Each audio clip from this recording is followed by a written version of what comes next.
হ্যাঁ এবার বলেন। হাসবেন না। আমরা চুয়াডাঙ্গা জেলার লোক, চুয়াডাঙ্গা জেলায় ঢুকবো। চুয়াডাঙ্গা আমাদের কোর্ট, হসপিটাল এবং স্টেশন, এই তিনটা জায়গায় না গেলে পরে আমাদের ভাত হবে না। অটো চালাই গতায় যে 1 মাস যাবত, আমরা 1 মাস যাবত ঠিক মতন গাড়ি ঢুকতে পারি না, গেলে পরে আমাদের মারধর করে। তারা ঢোকে, আমরা ঢুকতে পারি না। আমরা গরিব অসহায় সবাই কিস্তিতে লোন করে গাড়ি কিনেছে, কারো 2 লাখ 1.5 লাখ, কারো 50,000, এরকম প্রত্যেক জনের ঋণ আছে। কিস্তি চলে প্রত্যেক মাসে 3,000 3,500 কারেন্ট বিল লাগে। ঠিক আছে, আজ গত 1 মাস যাবত গাড়িরা ঠিক মতন চালাইতে পারে না। গরিব মানুষ এরা এখন কি করবে? চুয়াডাঙ্গা জেলায় এদের দাবি, আমাদের দাবি চুয়াডাঙ্গা জেলায় আমাদের ঢুকতে দিতে হবে। আর এই জিনিসটা মালিক সমিতির লোক আমাদের ঢুকতে দিচ্ছে না। আর শুধু চুয়াডাঙ্গা জেলার গাড়িগুলো, চুয়াডাঙ্গার পৌরসভার গাড়িগুলো ঢুকতে দিচ্ছে, বেরোচ্ছে, ঢুকছে, অথচ আমাদের দামোদর গাড়িগুলো ঢুকতেও না, বেরোচ্ছেও না, ঢুকতে দিচ্ছে না। আপনারা এই যে আজকে অবরোধটা করেছেন, জি, অবরোধ বা ধর্মঘট, আপনারা যে গাড়ি বন্ধ করে রেখেছেন, গাড়ি চালাবেন না, হ্যাঁ, মূল কারণটা কি বলেন? মূল কারণ আমরা চুয়াডাঙ্গা জেলার লোক, আমরা চুয়াডাঙ্গা জেলায় যাবো। তার কারণ চুয়াডাঙ্গায় আমাদের কোর্ট, হসপিটাল, স্টেশন, তিনটা জিনিস আমাদের যাওয়া লাগবে, না গেলে আমাদের পেটে ভাত হবে না। আমরা চুয়াডাঙ্গা জেলায় সব জায়গায় যাবো। আমাদের দাবি একটাই, আমরা চুয়াডাঙ্গা জেলার লোক, আমরা চুয়াডাঙ্গা জেলায় যাবো। চুয়াডাঙ্গা জেলায় সমস্ত চুয়াডাঙ্গা জেলায় যেখানে জায়গা আছে আমরা সব জায়গায় যাবো। জেলা সদরে সব জায়গায় আপনারা গাড়ি চালাবেন, অটো গাড়ি, তাই তো? কিন্তু আপনাদের ঢুকতে দিচ্ছে না কারা? এই বাধাগ্রস্ত করছে কি কারণে? মালিক সমিতির লোক, আরো বাস মালিকের লোক, অটোর লোকও আছে। অবৈধ চুয়াডাঙ্গা জেলায় একটা অবৈধ বাংলাদেশ অটো কল্যাণ সোসাইটি নামে বাংলাদেশ চুয়াডাঙ্গা জেলায় একটি চক্র গড়ে উঠেছে। তারা বাংলাদেশ অটো কল্যাণ সোসাইটি নামে অবৈধ একটা সংগঠন গড়ে তুলে বিভিন্ন সময় চাঁদা দাবি করে এবং তারা বলে আমাদের সংগঠনের সদস্য হন। বিভিন্ন সময় বিভিন্ন পরিমাণে টাকা দাবি করে এবং এই টাকা যারা দেয় তাদেরকে সাময়িক চলার অনুমতি দেয় এবং যখনই তারা বিভিন্ন সময় বিভিন্ন তালবাহানা করে এই চুয়াডাঙ্গা জেলার ভিতরে মানুষের মধ্যে, বিশেষ করে অটোওয়ালাদের মধ্যে বিভেদ সৃষ্টি করে। এই বিভেদের ফলে আজ শুধুমাত্র দামুড়দা তারা আলমডাঙ্গা উপজেলা থেকে মানে যে কোনো সময় চুয়াডাঙ্গা সদর সহ চুয়াডাঙ্গা শহরের ভিতরে অবস্থান করছে, তাতে কোনো সমস্যা নেই।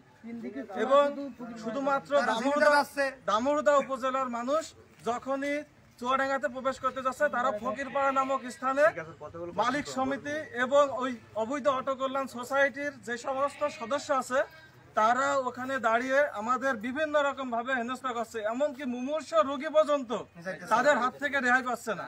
তারা বিভিন্ন ভাবে হেনস্থা করছে, অশ্লীল ভাষায় কথা বলছে, যা এই আমাদের মতো খেটে খাওয়া দিন মজুর যারা এখানে যতগুলো মানুষ দেখছেন, প্রত্যেকটা মানুষের এক একজনের 50,000, 10,000, 1 লাখ, 1.5 লাখ করে কিস্তি নিয়ে এই মানুষগুলোর দিন যাপিত হয় এবং এই মানুষগুলো এক একটা পরিবারের জীবিকার একমাত্র উপায়।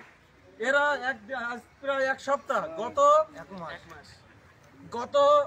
10 ডিসেম্বর তারা এই ঘোষণা করে, মাননীয় ডিসি সাহেবের অজুহাতে তারা এই ঘোষণা করে সাময়িক আমাদের ধরছিল এবং খালি গাড়ি যেতে দিচ্ছিল। কিন্তু গত 10/1 মানে 10ই জানুয়ারি থেকে তারা খালি গাড়ি পর্যন্ত চুয়াডাঙ্গা যেতে দিচ্ছে না এবং সে যখনই কোনো গাড়িতে যাচ্ছে তারা গাড়িতে আঘাত করছে এবং বিভিন্নভাবে অশ্লীল ভাষায় কথা বলছে, যাতে করে মানুষ, এই দামোদর মানুষ চুয়াডাঙ্গা শহরে প্রবেশ করতে পারছে না। সমিতির লোকজন প্রশ্ন করেন না, উনি বলুন, এটা ব্যক্ত করুন।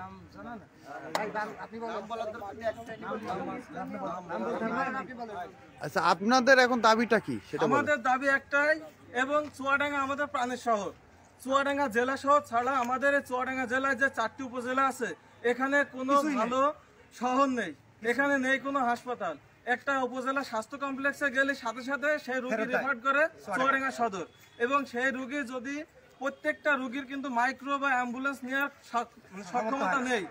তারা একটি অটো গাড়ি, এই ইজি বাইক, খুব স্বল্প মূল্যে আমরা সেই রোগী এই উপজেলা থেকে চুয়াডাঙ্গা সদর হাসপাতাল সহ বিভিন্ন জায়গায় পৌঁছে দিয়ে থাকি।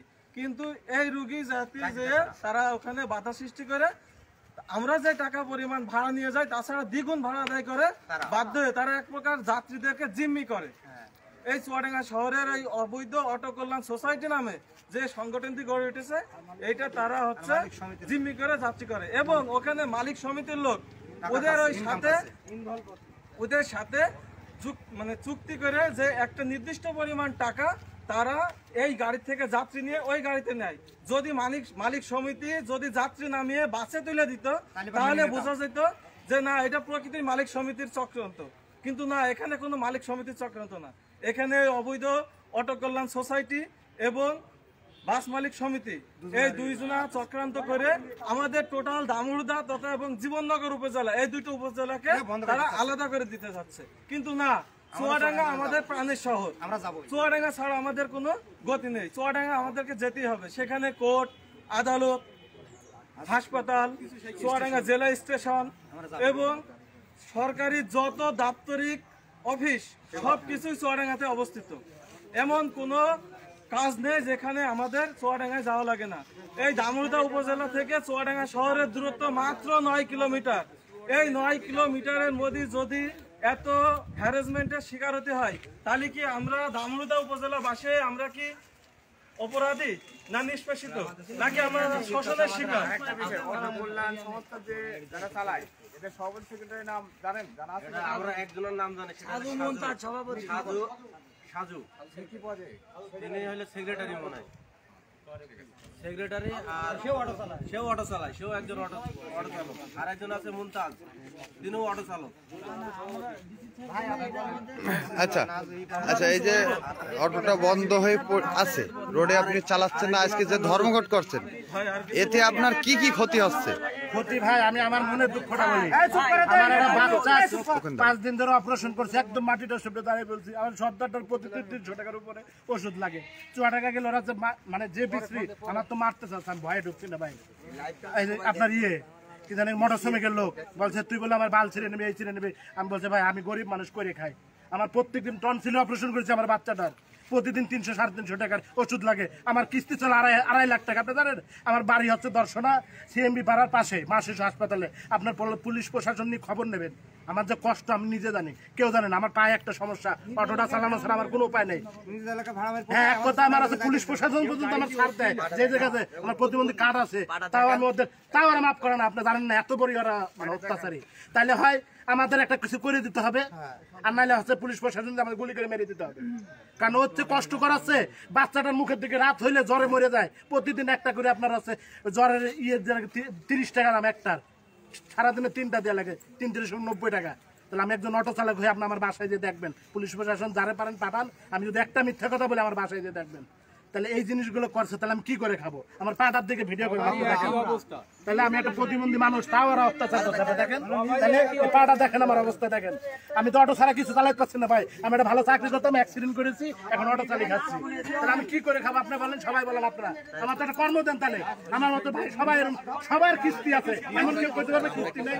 আমি 2.5 লাখ 3 লাখ টাকা ডিসি সাহেবের কাছে একটা অনুরোধ, আপনার কাছে অনুরোধ করছি ডিসি সাহেব, আমাদের এই দামোদর উপজেলা মানুষের দিকে তাকান। প্রত্যেকটা মানুষের কিস্তি আছে, আমার 2.5-3 লাখ টাকার কিস্তি ভাই। এই কিস্তি আমি দিতে পারছি না আমার বাড়িতে। আজকে চাইল শেষ হয়ে গেছে, সে চাইলেও আমি কিনতে পারিনি, জানেন? ফকিরের চাইল খাচ্ছি। এই দুঃখগুলো আমি কার কাছে পাবো? এর কাছে করার মতো আছে? হয়তো মনের খুশিতে সবার সাথে আনন্দ করে পারে, কিন্তু মনের খবরটা তো একমাত্র আমার ফ্যামিলি ছাড়া কেউ জানে না। বলেন কেউ জানে? এই যে করোনার মধ্যে আছে, কত কষ্ট করে পুলিশের অপেক্ষা করে ভাড়া মেরে সংসারটা চালাইছে। কিছু করতে পারছে, আমি কিছু করতে পারি না। অটো চালে আমি কিছু করতে পারি, লোনের উপর লোন থেকে যায়। আমার বাপের তো সয় সম্পত্তি নেই, জমি বেঁচে দিয়েছে আজ পর্যন্ত না। আমার শুধু একটা মানে প্রতিবন্ধী থেকে 1000 টাকা দিছিল, আজ পর্যন্ত আজ পর্যন্ত অটোওয়ালার কিছু না। তাহলে আমার অটোটা চালানো তো আমার কর্ম, আমার বাচ্চার ওষুধ কিনবো। তাই ডিসি সাহেবের কাছে একটা অনুরোধ করছে, আপনি এটা দেখেন। কারণ সারা আপনার আমি চুয়াডাঙ্গা যে কদিন চালাইছি সব জায়গায় কোনো সমস্যা নাই, শুধু আমাদের দামোদর উপজেলার সমস্যা। ওদিকে আলমডাঙ্গা মানুষ নিশ্চিন্তায় ভাড়া মারছে, সবাই মারছে। চুয়াডাঙ্গা জেলা, চুয়াডাঙ্গা উপজেলা সবাই ভাড়া বেড়ে খাচ্ছে, শুধু আমরা কষ্ট করছি। ভালাইপুর পর্যন্ত কিছু বলছে না, যেখানে এত অত্যাচার হইতো। শুধু আপনাদের কাছে আপনারা যারা এই যে রিপোর্টটা করছে, আপনাদের কাছে অনুরোধ যে ডিসি সাহেবের কাছে রিপোর্টটা যেভাবে সামনে যেতে হবে, অন্যরকম যেতে হবে। ডিসি সাহেবের কাছে এটাই অনুরোধ যে আমাদের এই রিপোর্টটা যেভাবে পৌঁছায়। আপনি তো আমার খবরটা জানলেন, এরকম আপনি প্রত্যেকটার খবরই দেখেন ভিতরে। আপনারা কেউ আর কেউ বলবেন? বলেন। সবই একই অবস্থা, সবই একই অবস্থা। প্রত্যেকের কাছে জিজ্ঞাসা দেখেন, আমি আমার খোঁজটা বলেন। ভাই আমরা খুব সাধারণ নিম্ন শ্রেণীর মানুষ। আমরা আমাদের যে নিজের এমন কোনো বস্তিতে কোনো টাকা নাই যে সেই টাকা দিয়ে আমরা একটা ইজি বাইক কিনে যে চালাই খাবো, কিন্তু দেখা যাচ্ছে আমরা এত নিম্নমানের যে বিভিন্ন সংস্থা থেকে লোন নিয়ে কিস্তি নিয়ে মানে একটা ইজি বাইক কিনে চালাইয়ে নিজের সংসার চালাচ্ছি এবং কিস্তি চালাচ্ছি। তাতে দেখা যাচ্ছে কিস্তি চালাতে গেলে সংসারে আমার পরিপূর্ণভাবে আমার ছেলে মেয়েদের তাদের ভরণ পোষণ করা খুবই আমার কষ্টদায়ক হয়ে যাচ্ছে।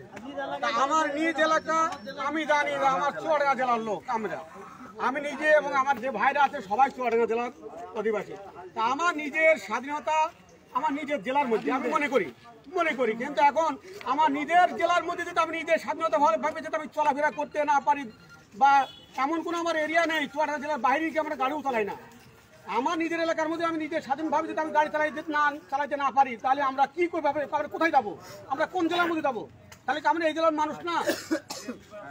আমরা তো এই জেলার মানুষ। তাহলে আমরা আমার জেলার মধ্যে আমরা স্বাধীনভাবে চলাফেরা করবো। আমরা গাড়ি চালিয়ে আমরা চুরি করি না, ডাকাতি করি না, আমরা নিজের পরিশ্রম করে আমরা দুটো হাতে টাকা ইনকাম করি। তা আমরা মাননীয় আমাদের চুয়াডাঙ্গা জেলার ডিসি সাহেবের কাছে আমরা এতই হাতে আবেদন থাকবে যে, এবং পুলিশ সুপারের কাছেও আমাদের আবেদন থাকবে যেন আমরা এই গরিবের দিকে তিনি তাকাইয়ে আমাদের চুয়াডাঙ্গা জেলার মধ্যে আমরা চলাফেরা যে একটা মানে করতে পারি, এটা তিনি আমাদের এরকম সুব্যবস্থা করেন। আমরা জেলার মানুষ আমরা জেলায় থাকবো, আমরা নিজের জেলা বাদ দিয়ে অন্য জেলা আমরা যাবো না বা যাচ্ছিও না। আমাদের নিষেধ করলেও আমরা যাবো না, না করলেও যাবো না। আর দেখেন আমাদের থানা চারটে, চুয়াডাঙ্গা জেলার চারটে থানার মধ্যে দুইটা থানা আমাদেরকে আটকায় রাখছে। ঝিনেদা রোড, মেহেরপুরি রোড, আলমডাঙ্গা রোড, 3টা রোড হচ্ছে উন্মুক্ত খুলে দেওয়া আছে। শুধু একটা আমাদের রোড আটকায় তারা আমাদের নির্যাতন করতেছে। এবং চুয়াডাঙ্গা জেলার যত ইজি বাইক আছে তারা বলতেছে আমাদের জীবননগরের অটো এগুলো হচ্ছে অবৈধ, তাদের গুলো বৈধ। হ্যাঁ, তা আমাদের যদি অবৈধ হয় তা আমাদের মানুষও অবৈধ, আমাদের মেরে ফেলুক। আমরা এই দামোল হতে এবং জীবননগরের 2 থানার আমরা আমাদের মানুষ বলতে মনেই করছে না, তাহলে আমাদের না রাখুক, আমরা এখন থাকবো না। তাহলে আমরা এতগুলো জনগণ আমাদের কোর্ট, হসপিটাল, অফিস, আদালত যত কার্যক্রম সব আমরা চুয়াডাঙ্গা জেলার উপরে যাই। তাহলে সেখানে যদি আমরা যেতে না পারি, তাহলে আমরা যাবো কোথায়? তা আমরা মাননীয় আমাদের হচ্ছে যে ডিসি সাহেব আছেন, আমাদের ডিসি সাহেবকে বারবার এবং পুলিশ সুপার আছেন এবং তেনাকেও আমরা আবেদন জানাচ্ছি, তেনারা যেন উভয় মিলে আমাদের যাতে আমরা স্বাধীন মতো মুক্তভাবে আমার জেলার মধ্যে আমরা চলাফেরা করতে পারি, এই সুব্যবস্থাটা তিনি যেন করে দেন। আমরা মনে করবো তিনি এই 4 থানারই ডিসি, তিনি যেন শুধু চুয়াডাঙ্গার ডিসি নাই, আমরা এইটুকু যেন মনে না করি। আমার জেলার ডিসি, আমার জেলা, আমার থানা যেমন চুয়াডাঙ্গা তাদের যাতে মনে করেন তাদের ডিসি, আমরা দামোদর আমরাও মনে করি আমাদের ডিসি। তিনি কোনো একটা থানারই ডিসি নাই, তিনি 4টা থানার একটা জেলার একজন ডিসি সাহেব। তিনি আমাদের সবারই কাছে সম্মানীয় ব্যক্তি। সেই সম্মানটা যেন তিনি আমাদের কাছ থেকে পাই এবং আমাদের প্যারে যেন লাথি না পড়ে। আমরা মনে করবো জনগণের গরিব অসহায় ডিসি, তারা যেন আমি মনে করি এই গরিব অসহায় আমরা যেন মনে না করি যে তেনারা বড় বড় উচ্চ মাপের মানুষের ডিসি, এইটা যেন আমরা মনে না করি। যাক, আমি আমার বক্তব্য বলে আমি এখানে শেষ করছি। আমরা সুব্যবস্থাটা যাতে পেতে পারি এতটুকু আপনাদের কাছে আবেদন থাকবে।